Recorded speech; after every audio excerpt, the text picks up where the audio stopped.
Like کر کے آگے شیئر ضرور کر دینا۔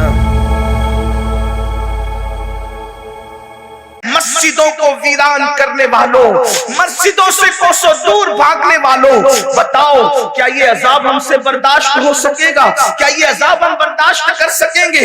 نہیں نہیں، ہرگز نہیں۔ اپنی جوانی پر رحم کھا لو، اپنی ہڈی چمڑے پہ رحم کھا لو، اپنے آپ پہ رحم کر لو۔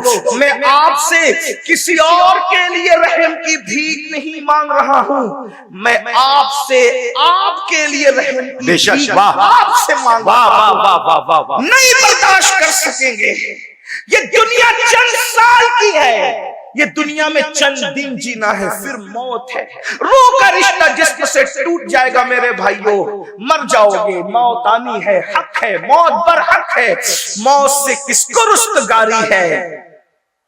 آج وہ، کل ہماری باری ہے۔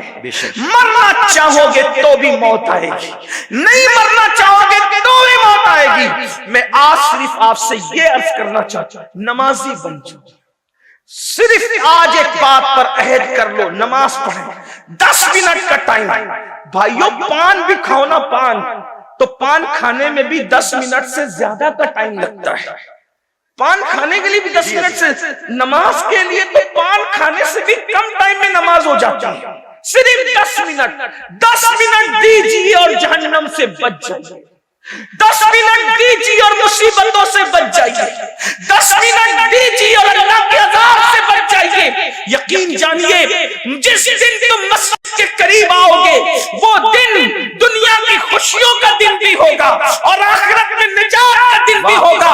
اس لیے کہ میں اپنی طرف سے نہیں کہہ رہا ہوں، انسان کی فطرت ہے، جب انسان کو کہا جاتا ہے یہ کام کرو، یہ کام کرو، تو انسان پوچھتا ہے اس کام کا رزلٹ کیا ہے، نتیجہ کیا ہے؟ یہی تو پوچھتا ہوں۔ قرآن کہتا ہے، اللہ اکبر، اسلام کہتا ہے کہ جب اذان ہوتی ہے تو کیا کہا جاتا ہے؟ حی علی الصلاۃ، آؤ نماز کی طرف۔ تو دماغ میں سوال پیدا ہو سکتا ہے، نماز پڑھیں گے تو کیا رزلٹ ملے گا؟ کیا ملے گا رزلٹ؟ تو فوراً مؤذن کہتا ہے حی علی الفلاح۔ یہ بات مسجد ہی سے کہی جاتی ہے، نماز پڑھنا تمہارا کام ہے اور کامیابی عطا کرنا نماز جس کی پڑھی جا رہی ہے اس کا بھی وہ جبار پہ کرم ہے۔ جب تک مسلمان مسجد میں آ کر کے نماز پڑھتا رہے گا، اس کو فلاح ملتی رہے گی، کامیابی ملتی رہے گی۔ مسلمانوں، تم نے جنگوں میں بھی نماز نہیں چھوڑا، تم نے فاقے میں بھی نماز نہیں چھوڑا،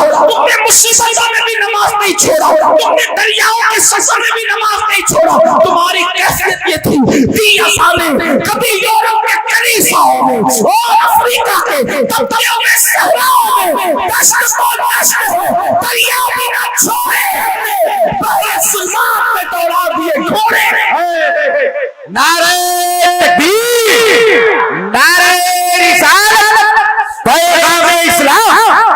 جب تک نماز پڑھتے رہے، روزی کے لیے تم کبھی پریشان نہیں تھے۔ جب تک نماز پڑھتے رہے، بیٹی کے رشتے کے لیے تم کبھی پریشان نہیں تھے۔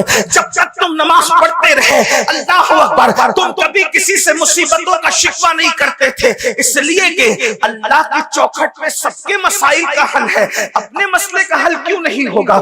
بڑی معذرت کے ساتھ، جب سے اللہ کا در چھوڑ، یاد رکھنا، اللہ کا در جس دن سے چھوڑا، جس دن سے اللہ کا در چھوڑا، دنیا اپنی دشمن بن گئی۔ ایک بات یاد رکھنا، یہ دشمن وہ دشمن وہ دشمن اپنی جگہ ہے۔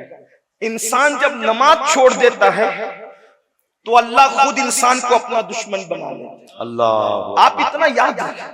اس کا مطلب اگر دنیا میں، توجہ کریں، اگر دنیا میں فرعون کی حکومت نہ بھی ہو، سلیمان علیہ السلام کی حکومت ہو، اور تم نماز چھوڑو، تو تمہارے ساتھ یہی کیا جائے گا جس کے تم حقدار۔ اللہ، اتنا یاد، یہ جملہ بہت قیمتی، گھر جا کر اس جملے پہ سوچنا۔ اگر حکومت فرعون کی نہ ہو، فرعون کو حکومت میں نہ لایا جائے، سلیمان علیہ السلام کی حکومت ہو، تو بھی تمہارے ساتھ ہونا وہی جس کے تم مستحق۔ کیوں؟ اس لیے کہ جو نماز چھوڑ دے، اگر اسلامی حکومت ہو تو کیا کیا جائے گا؟ پوچھو۔ نماز چھوڑنے والے کی اسلامی حکومت میں کیا پوزیشن ہے وہ علماء سے پوچھو نا، کیا اس کی پوزیشن ہے؟ کم سے کم امام اعظم کا فتویٰ یہ ہے کہ اس کو جیل میں ڈالا جائے۔ جی جس امام اعظم ابو حنیفہ رحمت اللہ علیہ کے مقلد ہو، ابھی امام شافعی کا مسلک تو میں نے بیان ہی نہیں کیا اور میں نے وہ بیان بھی نہیں کیا، لیکن آپ سے عرض کرنا چاہتا ہوں ابھی میں نے غوث پاک کا مسلک بھی بیان نہیں کیا، وہ بھی میں نے بیان نہیں کیا، ابھی آپ نے میں نے امام مالک کا مسلک بیان نہیں کیا، وہ بھی بیان نہیں کرنا، لیکن آپ سے پوچھتا ہوں اپنے امام کی، آج میرے امام اعظم ابو حنیفہ کی شہادت کا دن گزرا، آپ تو ہم تو اتنے غافل ہیں کہ جس کے فتوے پر نماز پڑھتے ہیں اس کے بھی اتنے احسان فراموش ہو گئے کہ ان کا دن بھی آپ منانے کی سنیوں کو توفیق نہیں، اللہ ماشاءاللہ، بہت معذرت کے ساتھ صحیح فرمایا، بلکہ اگر پوچھ لینا کہ امام اعظم کی شہادت کا دن کون سا تھا تو ہمارے بچوں کو پتہ نہیں، بہت معذرت کے ساتھ جان بخشیوں پہ ایک جملہ کہہ دوں، گلی کے ننگے دھڑنگے پیروں کا عرس تو تمہیں یاد ہے، اور جس نے اتنا احسان کیا فقہ کو مدون کیا، جس کے مسلک اور فتوے پر عمل کرتے ہوئے ہم نمازیں پڑھتے، روزہ رکھتے، حج کرتے ہیں، آج اس امام کا دن اتنے سناٹے میں گزر جاتا پتہ ہی نہیں لگا۔ کون ہے امام اعظم؟ 100 مرتبہ خدا کو خواب میں دیکھنے والی ہستی، جس نے 100 بار اللہ کا دیدار کیا خواب میں، سبحان اللہ۔ یہ بات میں اپنی طرف سے نہیں کہہ رہا ہوں، خیرات الاحسان کے اندر یہ بات لکھی ہوئی ہے کہ ہمارے امام اعظم ابو حنیفہ نے 100 بار اللہ کا دیدار کیسے کیا یہ تو دیدار کرنے والا جانے، لیکن سوچو یہی مسئلہ ہمارے علماء بیان کرتے ہیں، اسی لیے اللہ کا دیدار اہل سنت کے نزدیک خواب میں جائز ہے۔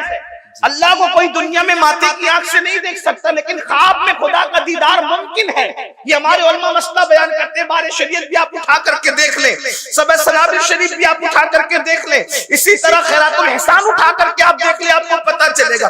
سوچو تو کتنا بڑا ولی، کتنا بڑا ولی، کتنا بڑا ولی، ارے کتنا بڑا ولی، داتا علی حجویری کا امام، داتا علی حجویری کا امام اعظم ہے، غریب نواز کا امام اعظم ہے، صابر کلیئر کا امام اعظم ہے، محبوب الہی کا امام اعظم ہے، اللہ اکبر قطب الدین بختیار کاکی کا امام اعظم ہے، اور ہم سنیوں کے امام اعلیٰ حضرت کا امام بھی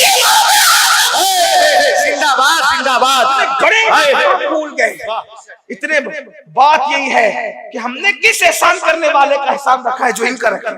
بہت معافی کے ساتھ 2 شعبان المعظم کو آپ کو منانا چاہیے، امام اعظم ابو حنیفہ رحمت اللہ تعالی علیہ کا دن منانا چاہیے۔ یہ وہ امام ہے کہ جن کے مزار پر امام شافعی جایا کرتے تھے، اور امام شافعی کہتے جب مسئلہ حل نہیں ہوتا تو میں امام اعظم کے مزار پہ جا کر کے ان کے مسلک اور فتوے کے مطابق نماز پڑھتا ہوں اور ان کی روح سے استمداد طلب کرتا ہوں، مدد طلب کرتا ہوں، ان کے وسیلے سے دعا کرتا ہوں، اللہ رب العزت امام اعظم کے صدقے میں میرا وہ مسئلہ مجھ پہ حل۔ سبحان اللہ سبحان اللہ۔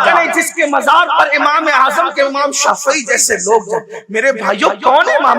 بہرحال امام اعظم کی بات چل گئی، عرض کیا کر رہا تھا، کم سے کم امام اعظم کا فتویٰ بے نمازی کے لیے کیا ہے، اس کو قید میں رکھا، جیل میں ڈالا جائے گا، جیل میں ڈالا جائے گا، کس کو؟ بے نمازی کو۔ اس کا مطلب یہ ہے کہ اگر حکومت کسی مسلم تاجدار کی بھی ہو اور اسلامی نقطۂ نظر سے تم نماز نہیں پڑھو گے تو جیل میں پہلے تمہیں ڈالا جائے گا۔ آج جیل سے ڈرتے ہو، کیوں جیل میں ڈالے جا رہے؟ مسلمانوں کی حکومت میں بھی جیل میں ڈالے جاؤ گے، کوئی نماز نہیں پڑھتے، اور یہ تو دنیاوی بات ہے۔ اور اللہ کا جو عذاب ہے حدیث پاک میں آتا ہے، بے نمازی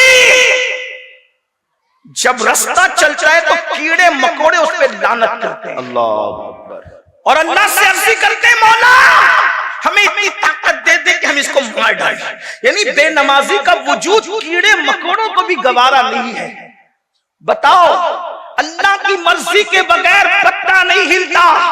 فاسقوں کو ختم کرنے کے لیے قدرت منکرین اسلام کا لشکر بھیجتی ہے، مشرکین اور ملحدین کا لشکر بھیجتی ہے، یہ تاریخ ہے۔ اگر آج آپ دین کی طرف نہیں آؤ گے تو اس سے بدترین حالات دیکھنے کو ملیں گے، بطور بددعا نہیں بلکہ حدیث کی روشنی میں تمہیں آگاہ کیا جا رہا ہے۔ جلسے میں آنے والوں، اگر دنیا اور آخرت کو بہتر بنانا ہے تو اللہ کی پناہ میں آؤ۔ حدیث حدیث پاک ہے، اللہ کے رسول علیہ السلام فرماتے ہیں جو نماز چھوڑ دیتا ہے اللہ اپنی امان کی چادر اس کے سر سے ہٹا لیتا ہے، اللہ اپنی پناہ سے اس کو باہر کر دیتا ہے۔ لوگوں کو برادری کے باہر ہونے کا خوف ہے، اللہ جس کو اپنی پناہ سے باہر کر دے، اللہ جس کو اپنی امان سے باہر کر دے، اس کا حال کیا ہوگا؟ اس کو تو چوہے بھی کچل ڈالیں گے، اس کو تو مچھر بھی چاٹ ڈالیں گے، اس کو تو اللہ اکبر جانور اور پرندے اور چرندے بھی ختم کر دیں گے، کیونکہ اللہ جس سے پناہ ہٹا لے، یاد رکھنا اللہ کی پناہ بہت بڑی چیز ہے۔ اگر اللہ پناہ دینے پر آئے، توجہ، اگر اللہ پناہ دے، اگر اللہ پناہ دے تو اللہ کی پناہ کی شان یہ ہے کہ وہ مکڑی کے جالے سے بھی بڑے سے بڑے طاقتور کی حفاظت کر لیتا ہے۔